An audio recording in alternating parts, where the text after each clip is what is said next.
12 ஆகுது. நம்ம போய் சேரத்துக்குள்ளே 2:30 மணி ஆக போகுது. அது வரையும் பாவம் அந்த மாடு பட்டினியாக கிடக்கும் போல. நம்ம மத்தியானத்துக்கு சாப்பாடு எடுத்துன்னு போய் 2 வேளை நல்லா சாப்பிட்டு வரோம். அந்த மாடு காலைல போட்ட வைக்கவோட இருக்கும். பாவம் அதுக்கு அடிக்கிற வெயிலில் மாற்றி கட்ட கூட ஆள் இல்லாத ஒரே வெயிலில் இருக்க போகுது. வரும்போது பின்னாடி பூச்சி மரத்தாண்டை கட்டிட்டு வந்தால் கூட கொஞ்சம் நகல் எழுந்திருக்கும் போல். நல்லா அடிக்கிற வெயிலுக்கு மாடு எப்படி இருக்குதோ தெரியலையே, கடகடன்னு நடந்து போவோம். நான் தான் நடந்தாலும் நம்மளால் என்ன 2 அடிக்கு மேலே எடுத்து வச்சா காலெல்லாம் வலிக்குது. என்ன பண்ணுறது, மாடு பட்டினியாக இருக்குமே, கடகடன்னு போக வேண்டியது தான். பேசாமல் நம்ம 100 நாள் வேலைக்கு போகும்போது மாடை கூடியே ஓட்டின்னு போயிருக்கலாம் போல். எங்கன்னா கட்டி வச்சிருந்தா கூட நம்ம சாப்பாடு எடுத்துன்னு போகிறோமே, அப்படியே சாப்பிட்டு அப்படியே எங்கன்னா மேய்ச்சி ஓட்டி வந்துருக்கலாம் போல். பேசாமல் அந்த நாள்லேருந்து அப்படி தான் செய்யணும். இதோட 100 நாள் வேலைக்கு போகும்போது மாடை அவுத்து ஓட்டின்னு போயிடணும். என்ன ராணி அக்கா பொறுமையாக பின்னாடி வந்துட்டு இருக்காங்க. இந்த லட்சுமி என்னடனா இப்படி ஓடிட்டு இருக்கேன். ஓய் லட்சுமி அக்கா, இந்த நேரம்னு பார்த்து தான் எவனா கூப்பிடுவாளுங்க. சும்மா வெட்டியாக உட்காந்துன்னு இருக்கும் போதெல்லாம் ஒத்தியும் ஆளுக்கு தம்பிட மாட்டாளுங்க. எதனா வேலைன்னு வரும்போது தான் நம்ம விறுவிறு வேறு சார் வந்து போகலான்னு நினைக்கிறோம். இப்போ தான் வந்து லட்சு குச்சி நீங்கிற அளவுக்கு எவா அவன் தெரியலையே. என்ன உமா? இல்லை, ரொம்ப வேகமாக நடந்து போகிறீங்களே, என்ன அவ்வளோ வேலையாக இருக்குது வீட்டில்? தானே உமாவே ஒரு வீட்டில் பிஸ்னஸ் ஸ்டார்ட் பண்ணி வச்சிருக்கா. அவளே பொறுமையாக பின்னாடி வரா. நீங்கள் என்னடானா அப்படி ஓடிட்டு இருக்கீங்களே, அவ்வளோ வேலையாக்கா உங்களுக்கு? ஆமாம், வசந்தி அக்கா சொன்ன மாதிரி நான் பிஸ்னஸ் ஸ்டார்ட் பண்ணிட்டேன். ஆனால் நானே பொறுமையாக தான் போகிறேன். தண்ணிக்கு நிறைய பேர் வந்து காத்துனுக்குறாங்களா எங்கள் வீட்டாண்ட. வரசா நடந்து போகலான்னு பார்த்தா முடியல. பொறுமையாக ஆடி அசைஞ்சு போகலான்ட்டு பொறுமையாக போயின்னுக்கிறேன். எப்படி இருந்தாலும் உள்ளே போய் வாழ்வை போட்டு தானே வெளியே தண்ணி வரப்போகுது. அதனால் கவலை கிடையாது எனக்கு. நீங்கள் என்னடானா இப்படி ஓடிட்டுருக்கீங்களே? அது ஒன்றும் இல்லை உமா, இத்தனை நாள் நானும் பொறுமையாக தானே வந்துட்டு இருந்தேன். என்ன பண்ணுறது, மாடு பட்டினியாக இருக்குமே வீட்டில், ஓட்டின்னு போய் மேய்க்கணுமே, அதனால தான் வரசா போகலான்ட்டு போயிட்டு இருக்கேன். இப்போ தான் நீங்கள் கூப்பிடுவீங்க கரெக்டாக. என்ன மாடை நீங்கள் ஓட்டின்னு போகிறீங்களா? ஏன் ரங்கசாமி அண்ணா இல்லை? அவரு தானே ஓட்டின்னு போவார். என்னாச்சு, எங்கன்னா போயிருக்காரா என்ன? ஆமாம், எப்பயும் அவர் தானே ஓட்டின்னு போவார். என்னக்கா எங்கன்னா ஊருக்கு அனுப்பிச்சி வச்சிருக்கீங்களா? ஆமாம் ஆமாம், அவர் எந்த ஊருக்கு போகிறாரு? தெரிஞ்சவங்க யாரும் பக்கத்தில் இல்லை. பக்கத்தில் இருந்தாலும் பக்கத்தில் அவர் யாருன்னே தெரியாத மாதிரி தான் நடந்துப்பாங்க. அதனால் இந்த வீட்டை விட்டு வேறு எங்கேயும் போகிறதுக்கு அவருக்கு இடம் கிடையாது. அவரே என்னன்னு தெரியல, சண்டை போட்டு காலையில் நான் மாடையும் மேய்க்க மாட்டேன், உன்னையும் மேய்க்க மாட்டேன், இதோட வீட்டுக்கும் வரமாட்டேன்ட்டு போனார். இப்போ போய் பார்த்தா தான் தெரியும் வீட்டில் இருக்கிறாரா இல்லை வீட்டுக்கு வரவே இல்லையா போனவருன்ட்டு. சரி, எங்கள் சண்டையில் இந்த மாடை விட்டா எப்படி? இந்த மாடை ஓட்டின்னு போய் மேய்க்கணுமே, காலையில் 100 நாள் வேலைக்கு வந்தேன். சரி, வரும்போதே ஓட்டி வந்திருந்தா கூட ஓஞ்சி போயிருக்கும் போயிட்டு அந்த மாடு பட்டினியாக கிடைக்குது. காலையில் நிறைய வைக்கா போட்டு தண்ணி வச்சு தான் வந்தேன். இருந்தாலும் வெயில் கொஞ்சமாக வலிக்குது. அடிக்கிற வெயிலுக்கு மாடை எங்கன்னா மாற்றி கட்டியிருந்தாலும் போயிருக்கும் போல். அப்படியே கட்டிட்டு வந்துட்டேன். இப்போ தான் யோசிக்கிறேன், இதெல்லாம் காலையில் யோசிச்சிருந்தா எங்கன்னா ஒன்று கூட பூச்சி வந்துக்கணும், இல்லைனா அதுக்கு எங்கன்னா வீட்டு பின்னாடி எங்கன்னா நகல்லாம் இருக்கிற இடத்துல கட்டி வச்சுட்டு வந்துக்கணும். நல்ல வெயில் இருக்குதுமா, பட்டினியாக இருந்தாலும் பரவாயில்ல, வெயில் இருக்குது, எதனா ஆக போகுது. சரி, நான் வரசா போய் மாடை ஓட்டின்னு போகிறேம்மா. அப்படியாக்கா, அப்போ சரி சரி போங்க. சரிம்மா, நீங்கள் பொறுமையாக வாங்க, நான் வரசா போகிறேன். சரி சரி, வரசா போகிறேன்ட்டு எங்கன்னா ஊந்துட பாருங்க, பார்த்து போங்க. சரி சரி, நான் பார்த்து தான் போகிறேன். சரி வசந்தி அக்கா, உங்கள் வீடும் வந்துருச்சு போல், இப்படியே போயிடுவீங்க. சரி, நான் போகிறேன். தண்ணிக்கு எத்தனை பேர் காத்துனுக்குறாங்கன்னு தெரியல வீட்டாண்ட. யாரோ வந்தாங்களா, பாத்திமா ஃபோன் பண்ணா. பரவாயில்ல, நான் வந்து திறந்து விட்டுக்கிறேன் அப்படின்னேன். அதனால் அவங்க திருப்பி போயிட்டாங்க. நான் 2 மணிக்கு வருவாங்கன்னே, 2 மணிக்கு வரேன்ட்டு போனாங்கன்னாங்க. அது எத்தனை பேர் வந்துக்கிறாங்கன்னு போய் பார்த்தா தான் தெரியும். சரி, நீங்கள் கிளம்புங்க, என்ன நான் போகிறேன். சரி சரி உமா, பார்த்து போயிட்டு வா. தண்ணிக்கு ஆள் வரலன்ட்டு யாரா திருப்பின்னு போய் கேனியே வாங்கிடலான்னு வாங்கிட்டு போகிறாங்க. கொஞ்சம் ஃபீடாக போவோம் நம்மளும்.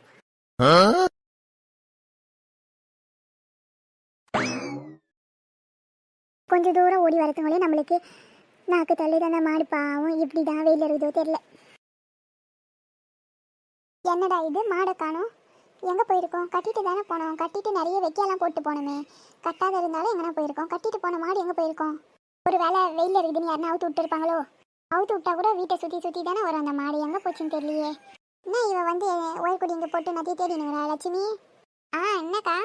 என்ன சுற்றி சுற்றி தேடினுங்கிறேன்? நான் தான் தேடுறேன் அப்படி. அக்கா, அது வந்துக்கா மாடை காணாது தான் தேடினுங்கிறேன். என்னடி ஆச்சு உனக்கு? மாடை தான் உங்கள் வீட்டுக்கார ஓட்டின்னு போயிட்டு இருப்பாரு, இப்போ வந்து மாடை தேட நின்னுக்கிற. அக்கா, அது வந்துக்கா அவர் ஓட்டின்னு போக மாட்டேன்னாரு. சரி, நம்ம 100 நாள் வேலையிலேருந்து வந்த மாதிரி ஓட்டின்னு வரலான்ட்டு இங்கே தான் கட்டிட்டு வைக்கலாம் போட்டு போனேன். மாடை காணோம். ஒரு வேளை ஓட்டின்னு போயிருப்பாரா என்னன்னு தெரியலக்கா. அதுதான் வீட்டில் எங்கன்னா இருக்குது, அவுத்து விட்டாங்களா யாருனான்ட்டு சுற்றி சுற்றி பார்த்தேன், இங்கேயும் காணோம். அவர் தான் ஓட்டின்னு போயிருப்பார் போல. ஏன் ஓட்டின்னு போக மாட்டேன்னாருன்னா, அவருக்கு எப்பயும் அவர் தானே ஓட்டின்னு போவார். என்ன சரி, என்ன சண்டையாண்ணா? எல்லாம் எதுவும் இல்லைக்கா, எப்பயும் நடக்குது தானே. சரி, அவர் தான் ஓட்டின்னு போயிருக்காருன்னு நினைக்கிறேன். சாணியெல்லாம் கூட இல்லையே. காலையே அவுத்து ஓட்டின்னு போயிட்டார் போல். காலையில் போகும்போது தான் க்ளீனாக சாணியெல்லாம் வாரிட்டு வைக்கலாம் போட்டேன். வைக்கலாம் எடுத்தது மேலேயே போட்டார் போல். சாணியெல்லாம் போடல போல். ஏன்னா போகும்போது எப்பயுமே வாரி கொட்ட மாட்டேன், அதனால இருக்கும். இன்றைக்கி போகும்போது எல்லாத்தையும் எடுத்துகிட்டு போனேன். ஏன்னா மாடி நீ ஃபுல்லாக வீட்டில் இருந்துச்சுன்னா அதெல்லாம் மெரிசி மெரிசி கழிஞ்சாக இருக்குமே, அதனால தான் எடுத்து போட்டு போனேன். சரிக்கா வா, இப்போ தான் வந்தேன், நீ இங்கே நின்று பேசினுக்கிறேன். நான் மாடு தான் இங்கே தான் இருக்குதான்ட்டு பார்த்தேன், இல்லையே தான் ஓட்டி போயிட்டு இருக்காரு போல். சரி சரி, எதனா பிரச்சனைனா சொல்லி பார்த்துக்கலாம். சரி வா, இந்த ஒயர் குடி எடுத்துன்னு முதல்ல. அங்கே போட்டு நான் தேடினுக்கிறாளேன்னு பார்த்துனுக்கிறேன். சரிக்கா. ஆமாம், தண்ணி நேற்று ஒரு 4 குளம் போல தான் எடுத்தேன். அந்த கேனே போதுமா? வேணா போய் பிடிச்சிக்கோ உமா கிட்டே.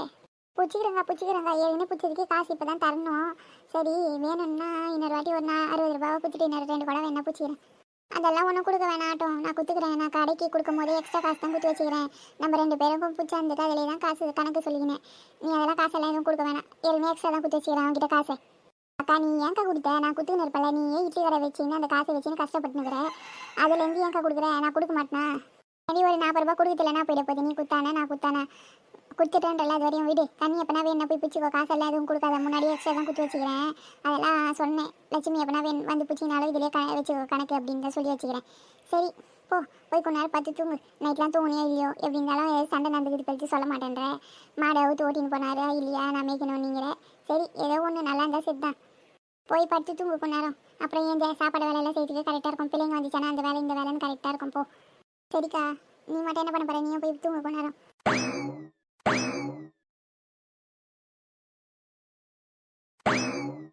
ஒரு வழியாக இந்த விறகு தூக்கிறதுங்களையும் மண்டையில் இருக்கிற முடியெல்லாம் கொட்டிடும் போல. எப்பயும் ஒரு டவலை எடுத்துன்னு போவோம் சுற்றி தலை மேலே வைக்கிறதுக்கு.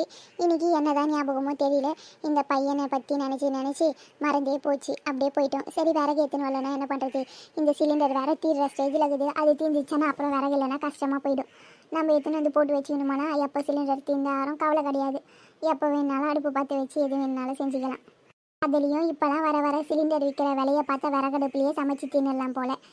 இந்த சிலிண்டர் பார்த்தா இந்த தங்க விலை ஏறத்துக்கு மேலே இந்த சிலிண்டர் விலை ஏறிட்டே போகுது. இதெல்லாம் நம்ம எப்போ பார்த்தாலும் கேஸ்லேயே ஆக்கி தின்னா கட்டுப்படி ஆகுமா? அப்புறம் நம்ம சம்பாதிக்கிறது எல்லாம் சிலிண்டர் வாங்கவே சரியாக போயிடும் போல். கேனை கொடுத்து வாங்கிட்டு இருந்த இத்தனை நாள் பரவாயில்ல. உமா ஒரு குழாவை போட்டு சும்மா தராட்டியும் 10 ரூபாய்க்கு தராது வரையும் நியாயம்தான். பேராசைக்கு ஆசைப்பட்டு நிறைய காசை வச்சு விற்காத. இது வரையும் கொடுக்குறாலே அதுவே நல்லது தான். ஒரு கேன் 40 ரூபா கொடுத்து வாங்கிட்டு இருந்தோம். இப்போ பரவாயில்ல, 40 ரூபாய்க்கு 4 கேனை வாங்கிட்டோம். அது போதும். ஒரு 4 நாள் தள்ளலாம். அதுக்கடுத்தது மறுபடியும் தனியாக வாங்கிக்கணும். இந்த குழாவை போடுறேன்னு சொன்னாங்க. அது எப்போ போடுவாங்களோ என்னவோ ஒன்றும் தெரியலை. அது சரி, தண்ணி வராத போய் 2 வாரம் கழித்து குரூப் மீட்டிங்கு, 2 வருஷம் கழித்து குழா போல. இந்த மனுஷனுக்கு மதியம் சாப்பாடு நல்ல வேலை 100 நாள் வேலைக்கு போகும்போதே கொடுத்துட்டோம். இந்த விறகை தேடி பொறுக்கி எடுத்துன்னு வரத்தவங்களையும் மணி 4 ஆக போகுது. பிள்ளைங்க வந்துடும் என்ன கொஞ்ச நேரத்தில். வீடை மட்டும் பெருக்கிட்டு கிளம்புவோம். காலையில் சமையல் செஞ்சு காய்கறி எல்லாம் அங்கங்கே சதுரி கிடக்கும். அதை பெருக்கி தள்ளிட்டு அதுக்குள்ளே இந்த பசங்க வந்தாக்கா இந்த பசங்க கிட்ட சொல்லிட்டு கிளம்ப வேண்டியது தான். உட்காந்து படித்தா நல்லது. இதுங்க என்ன பண்ணுன்னு தெரியல. வீட்டில் ஆள் இருந்தாவே சண்டை போட்டுக்கோங்க. இப்போ ஆள் இல்லாத இருக்கவே என்ன தான் பண்ணுறாங்கன்னு தெரியல. பிள்ளைங்க நல்லா உட்காந்து படித்தா நல்லது. இந்த பையன் என்னமோ டியூஷனுக்கு போயிடுவான் போல். நேற்று எத்தனை போய் விட்டேன். டெய்லியும் போகிறமான்னா இவ போடின்னா நான் வீட்லேயே படிக்கிறேன், எனக்கு டியூஷன்லாம் தேவையில்லைன்றா. படித்தா நல்லது தான். அவள் என்னமோ படிப்பா. என்ன பண்ணுறது, வீட்டில் ஆள் இல்லாத படிக்கிறாளா இல்லையான்ட்டு இந்த காலத்து பிள்ளைங்கள்லாம் நம்பவே முடியறதில்லை. படிக்கிற மாதிரியே இருக்குது. உள்ளே என்னடானா ஃபோனை வச்சு நோண்டிக்குதுங்க. முக்கால்வாசி பசங்க இப்படி தான் இருக்குது. நம்ம பசங்க மட்டும் தான் இப்படி இருக்குதுன்னு பார்த்தா முக்கால்வாசி பசங்க இப்படி தான் இருக்குது. சரி நம்ம போய் வீட்டை பெருக்கிட்டே கிளம்புவோம் கடைக்கு. வீட்டில் திங்கிறதுக்கு எதனா செஞ்சு வைக்கணும் போல். இதெல்லாம் செஞ்சுட்டு போகிறவங்களையும் 6 மணி ஆகிடும். அதுக்குள்ளேயே நைட்டு சாப்பாடு செய்யறதுக்கே சரியாக போயிடும் போல். எங்கே இந்த கடைக்கு போகிறது ஒன்றும் தெரில. கடைன்னு எதனா போட்டு செஞ்சு வச்சுட்டு இந்த பசங்க 2 சாப்பிட்டு வந்தோடனே படிக்கட்டும். அப்புறம் வீட்டை பெருக்கிட்டு கிளம்ப வேண்டியது தான். நைட்டு சாப்பாடை வேணால் வந்து 6 மணிக்கு போல் செஞ்சால் கூட 1 ஹவரில் செஞ்சிடலாம். அப்புறம் சாப்பிட்டு அந்த மனுஷன் கடைக்கு போட்டோம். கடையை மூடிட்டு வர சொல்ல வேண்டியதான். கொஞ்ச நேரம் சும்மா எத்துன்னு அங்கே இங்கே சுற்றினா கால் 2 வலிக்குது. நைட்டில் தூங்கவே முடியலை. என்னடா இது, சண்டை போடுற இடத்துல விறகு கட்டை இருக்குது. யார் வச்சுருப்பாங்க? யாரையும் காணோம். தூக்கி தலைமையில் வச்சுன்னு போக வேண்டியது தான்.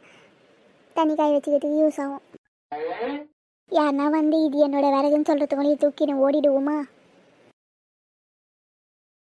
நம்ம ஒன்றையும் எங்கேயும் யார் வீட்டாண்டியும் போய் இந்த விறகு எடுத்துன்னு வரல. நடுவு ரோட்டில் ஆனால் அதே இருந்துச்சு. சரி இதுக்கு கொஞ்சம் அடைக்கலம் கொடுக்கலான்னு எடுத்துன்னு வந்தோம். யார் கேட்டாலும் பார்த்துப்போம். போறேன் திசை தெரியாம நீ வர என் தலையில, திசை தெரியாம நானும் போக என் தலையில நீயும் வர, கஷ்டம் இல்லாம உன்னை தூக்கி தலையில வச்சிட்டேனே நான் வச்சிட்டேனே. என்ன உமா மாதிரி இருக்கேன்? உமாவே தான். இவன் என்ன வீட்டுக்கு போறான்ட்டு எங்கேருந்து விறகு கட்டி தூக்கின்னு வரா? என்ன வசந்தி அக்கா, ரொம்ப தூரம் வெளியெல்லாம் வரவே மாட்டேங்க இந்த டைமில் வந்துட்டுக்கிறீங்க? அது ஒன்றும் இல்லைம்மா, என் பொண்ணு இன்னைக்குன்னு பார்த்து எனக்கு தயிர் வேணும் போய் வாங்கிட்டு வந்தேன். எங்கள் காலையிலனாலும் யாரும் எடுத்துன்னு வருவாங்க. இந்த டைமில் யார் தர போகிறாங்கம்மா? 4 மணி ஆகுது. எனக்கு இப்பயே தயிர் சாதம் சாப்பிட்டாகணும். வெயிலில் இதுவாக வாங்கினா சரி அதான் கடைக்கு போயிட்டுருக்கேன். ஒரு பாக்கெட்டை வாங்கிட்டு வந்து தரலாம் கடையிலன்ட்டு. நீ என்ன விறகு தூக்கிட்டு வர? எங்கே போன விறகுக்கு? ஒன்றும் இல்லைக்கா, கேஸ் விற்கிற விலைக்கு கேஸ்லேயே செஞ்சால் கட்டுப்படி ஆகாது. சரி போய் தண்ணியெல்லாம் விட்டுட்டேன், யாரும் இல்லை. சரி உள்ளே போய் வால்வை ஆஃப் பண்ணிட்டேன். சரி கொஞ்ச நேரம் அப்படி எங்கன்னா போகலான்ட்டு யோசித்தேன். அப்போ தான் என் மைண்டில் ஒன்று தோணுச்சு, இங்கே அங்கேன்னு சுற்றத்துக்கு பதில் இந்த மாதிரி விறகு பொறிக்க அந்த அடுப்பேரி போடுறதுக்குன்னா ஆகும்ன்ட்டு அதான் போய் விறகு எடுத்துன்னு வந்தேன். ஏன்னா இப்போது கேஸ் விற்கிற விலைக்கு எப்போ பார்த்தாலும் கேஸ்லேயே செஞ்சாலும் கட்டுப்படி ஆகாது. தண்ணி காய வச்சுக்கிட்டுனா உதவுன்ட்டு போனேங்க்கா. ஆமாம், கேஸ் விற்கிற விலைக்கு விறகடுப்புலேயே சாப்பாடை செஞ்சிடலாம் போல். சரிம்மா, இன்னும் கொஞ்ச நேரத்தில் போகலன்னா எங்கெங்கே போய் பேசிட்டு பொறுமையாக வாங்கிட்டு வரேன். நான் சாயந்தரம் வாங்க சொன்னால் நீ நைட்டுக்கு வாங்கின்னு தரியா அப்படின்வா. சரி நான் கடைக்கு போகிறேம்மா, நீ பார்த்து எடுத்துன்னு போ. சரிக்கா, போங்க. நானே இவ்வளோ நேரம் இந்த விறகை பொறுக்கி தேடி எடுத்துறதுக்கு கை காலெல்லாம் வலிக்குது. இந்த விறகை போட்டுட்டு கொஞ்ச நேரம் போய் படித்து தூங்கணும்க்கா, அப்போ தான் உடம்பு நல்லாயிருக்கும். பரவாயில்ல, நம்ம கூட இந்த உமா இப்போ பார்த்தாலும் வெளியே போய் சுற்றிட்டு இருக்காளே, வீட்டு வேலைலாம் எப்படி செய்வாளோ என்னமோ நினச்சோம். விறகெல்லாம் கட்டியாரா நல்லா தான் செய்வா போல. சரி நம்ம தயிரை வாங்கின்னு போவோம் சீக்கிரம், இல்லைனா ஒரே கற்றுவா எவ்வளோ நேரம் ஆகுது தயிரை வாங்கிறதுக்குன்ட்டு. நீ கடைக்கு போடினா நான் வெளியே போக மாட்டேன், வெளியே போகவே மாட்டாங்க நம்ம கடைசி வரையும். பக்கத்தில் இருக்கிற ஸ்கூலுக்கு கூட காலைல குடும்பம் விட்டால் இப்படி தான் இருக்கும். பிள்ளை எல்லாத்தையும் போகிறதுக்கு இப்போத்துலேருந்தே பழகினா தானே. எங்கே போனாலும் கூட்டின்னு போய் கூட்டின்னு வந்து விட்டுனுங்கிறாரு. என்ன பண்ணுறது, ஓரளவு வச்சுக்கின்னு. நல்ல வேலை இந்த வசந்தியக்கா போயிடுச்சு.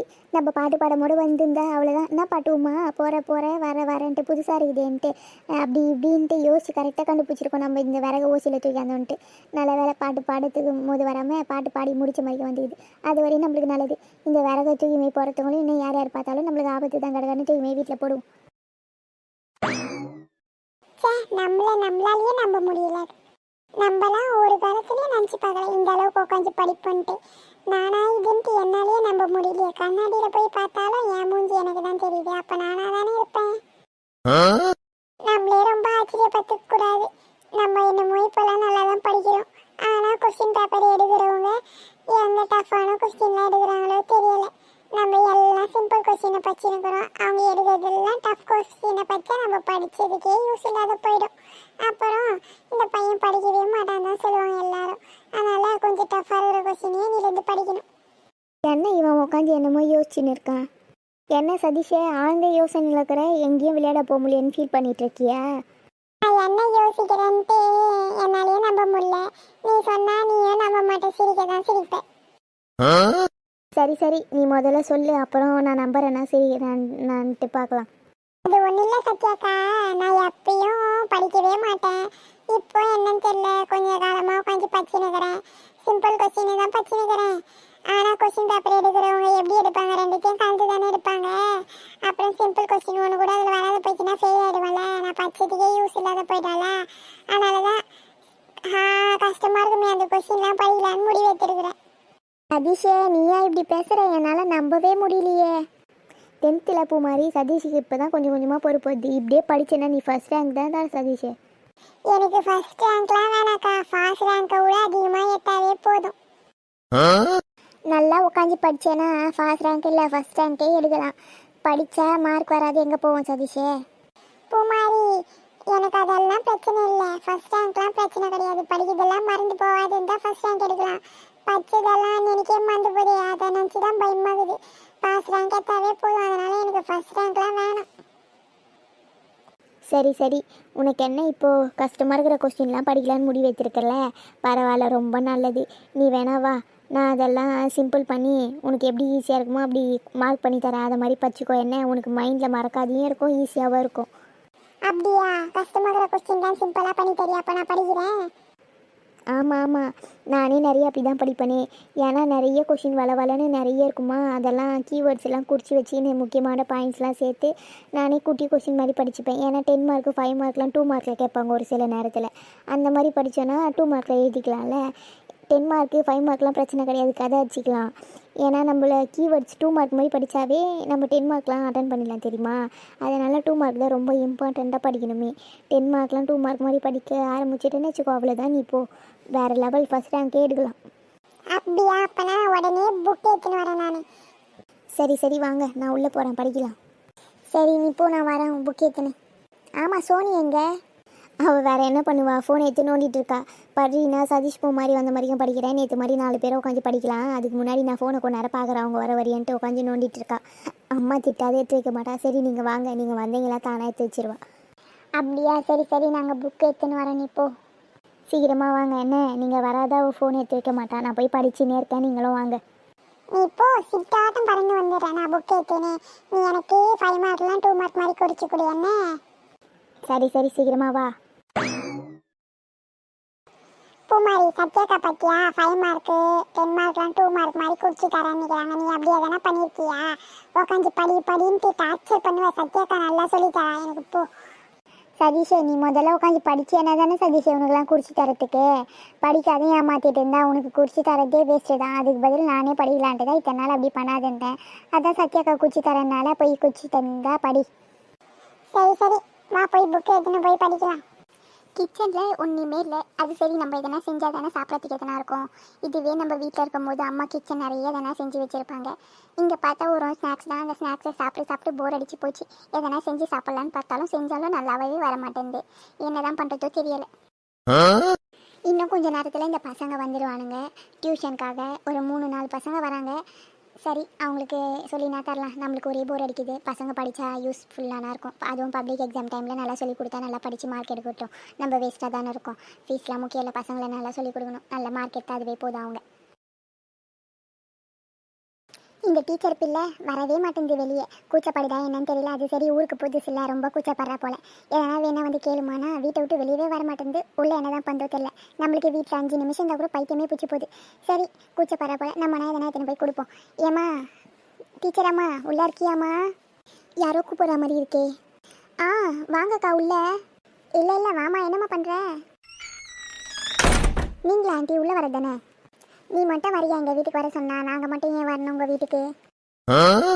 இல்லை ஆண்டி, வரலாம் தான் பார்த்தேன். நீங்களே ரொம்ப பிஸியாக இருப்பீங்க, உங்களை ஏன் டிஸ்டர்ப் பண்ணுறதுன்னு தான் வரல.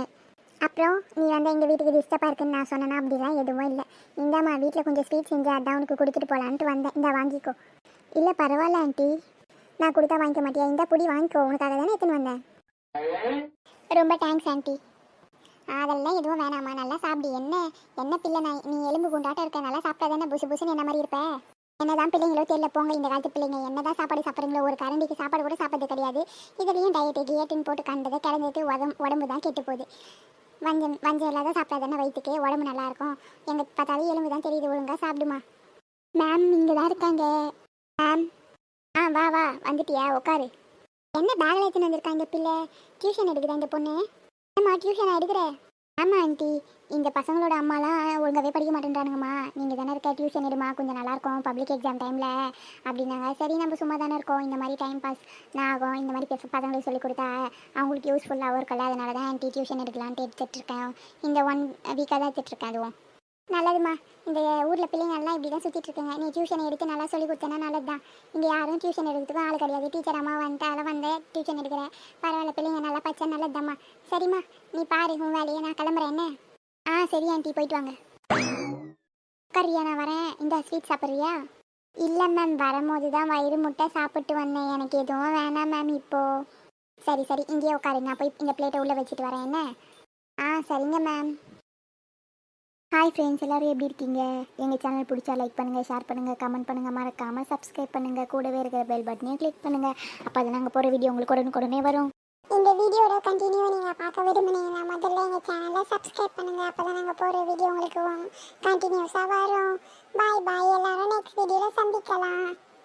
எங்கள் ஸ்டோரியை நீங்கள் ஃபுல்லாக பார்க்க விரும்புனீங்கன்னா சிஸ்டர்ஸ் லவ் அண்ட் ஃபைட் ப்ளேலிஸ்ட்டில் போய் பாருங்கள். அதில் ஃபுல் ஸ்டோரியும் இருக்குது. பாய் பாய், எல்லாரும் நெக்ஸ்ட் வீடியோவில் சந்திக்கலாம் ஃப்ரெண்ட்ஸ்.